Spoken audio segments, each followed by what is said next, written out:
Hey guys, I'm Sarah and today I'm going to show you just quickly, nice and simple, how to make raspberry jam because we've got heaps of raspberries at the moment. Our bushes have been producing nicely. We've actually got a whole heap in the freezer. I've just got some out. I've got about 1 kg's worth out, but however much you've got. Just a quick note, obviously raspberries are not cheap to buy, even when they're in season. They're pretty expensive, you know, it's $10 for a little punnet kind of thing, but it is so worth growing your own, seriously, and it's easy. I mean, they need pruning back once a year, but once you plant them, they spread, they go nuts, they're awesome. In case you're wondering about the bottles in the background, I've just bottled a whole heap of plum wine.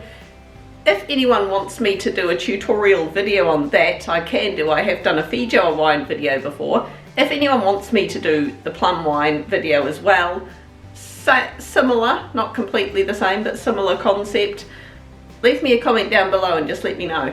But anyway, they're just sitting out there because I haven't put labels on them yet, so I don't want to confuse them with other bottles that I've got. So anyway, as I say, I've got 1 kg of raspberries.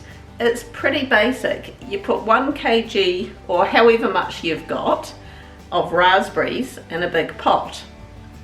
Put the same amount, or you can get away with slightly less, but not too much less, otherwise it won't set properly, of sugar.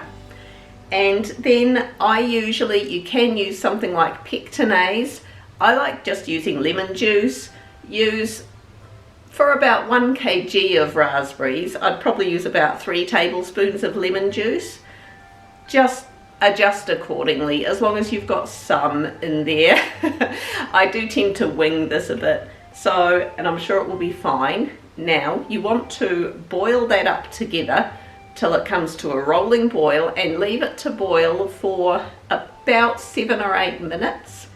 In the meantime, put a tablespoon or similar, or a little plate in the freezer, and I'll show you how to test to check whether it's ready to jar. Now, in the meantime, with the jars, you don't need to buy professional preserving jars. I have got some that were given to me as a present last year, but they're currently full of plum jam. So I'm actually just using some old jam jars, some old, I think they're like Rose's jam or something. I've got a whole heap of those jars. I've got a couple of old pickle jars. I just clean them. Dishwasher is a great way to disinfect them. Just get them nice and clean and keep them in the oven. I just put the oven on to bake at 100 degrees Celsius. Keep the jars in there because you want them to stay really nice and warm for when you're bottling everything. I've got some of the proper bottle holders and everything. You don't need proper gear. As long as you've got tea towels or something to protect your hands with, a funnel helps, but it's not necessary. So again, having the right gear, it all helps, but it's not super duper important. Okay, so I just got that spoon out of the freezer. That's how you check if it's ready or not. Just dollop a bit on the spoon. Just leave it for a bit. Just for about like 20 seconds or so. And then you want to run your finger across and see if it kind of wrinkles, which that kind of did. I'm not sure if the camera captured it or not, but yeah, it doesn't immediately go runny, wrinkles a bit, so I'd say that's pretty ready for bottling. Middle of summer, it's just started thundering and lightning. It's made the lighting go a bit funny in here. We're ready for jarring, so what I'm going to do is grab my jars one by one out of the oven. The lids are in there as well, by the way. Just fill them up. You don't have to use the overflow method like you sometimes do when jarring fruit or anything. You can leave a bit of a gap at the top. Make sure they're nice and hot. Obviously, protect your hands. It's going to be boiling liquid. I've got a special funnel that I use for it. But as long as you're careful, not a major, just use a ladle. And yeah, that's basically it. When you put the lid on, make sure it's on nice and tight. Fingers crossed, the little, you know how it's got a poppy thing on the lid? the poppy thing should invert given maybe 10 minutes or so.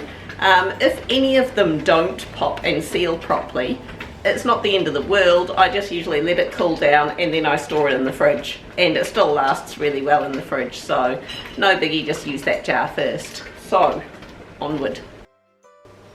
There we go. So I've got 6 lovely looking jars of plum jam and a bit.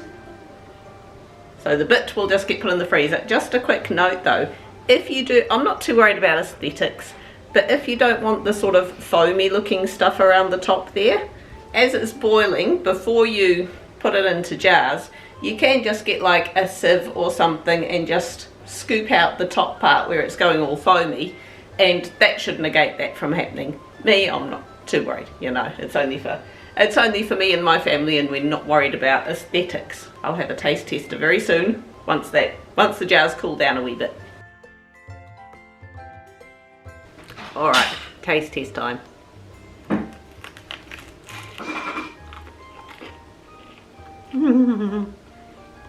It tastes like raspberry jam. That is a good sign. It tastes yummy, fresh, raspberry-y. I don't know if raspberry-y is a word, but it is now. Sliced up on some lovely homemade bread. Yummy. Do it. Hit like, leave me a comment, subscribe, make some jam. It's super easy.